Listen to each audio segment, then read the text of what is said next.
நீதிமொழிகள் 15ஆம் அதிகாரம் 21 முதல் 33 வரை உள்ள வசனங்களை நாம் இப்போது வாசிக்கலாம்.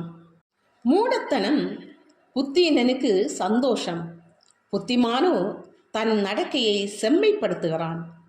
ஆலோசனை இல்லாமையால் எண்ணங்கள் சிந்தியாமல் போம்.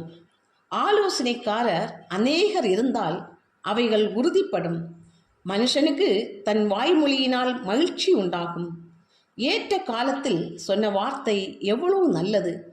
கீழான பாதாளத்தை விட்டு விலகும்படி விவேகிக்கு ஜீவ வழியானது உன்னதத்தை நோக்கும் வழியா.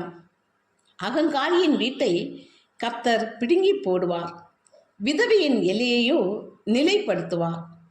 துன்மார்க்குடைய நினைவுகள் கர்த்தருக்கு அருவருப்பானவைகள், சுத்தவான்களுடைய வார்த்தைகளோ இன்பமானவைகள். பொருளாசைக்காரன் தன் வீட்டை கலைக்கிறான், பரிதானங்களை வெறுக்கிறவனோ பிழைப்பான். நீதிமானுடைய மனம் பிரதியுத்தரம் சொல்ல யோசிக்கும், துன்மார்க்கனுடைய வாயு தீமைகளை கொப்பளிக்கும். துன்மார்க்கருக்கு கர்த்தர் தூரமாயிருக்கிறார், நீதிமான்களின் ஜெபத்தையோ கேட்கிறார். கண்களின் ஒளி இருதயத்தை பூரிப்பாக்கும், நற்செய்தி எலும்புகளை புஷ்டியாக்கும். ஜீவனுக்கு ஏதுவான கடிந்து கொள்ளுதலை ஏற்றுக்கொள்ளும் காது ஞானிகளிடத்தே தங்கும். புத்திமதியை தள்ளிவிடுகிறவன் தன் ஆத்துமாவை வெறுக்கிறான், கடிந்து கொள்ளுதலை கேட்கிறவனோ ஞானமடைவான்.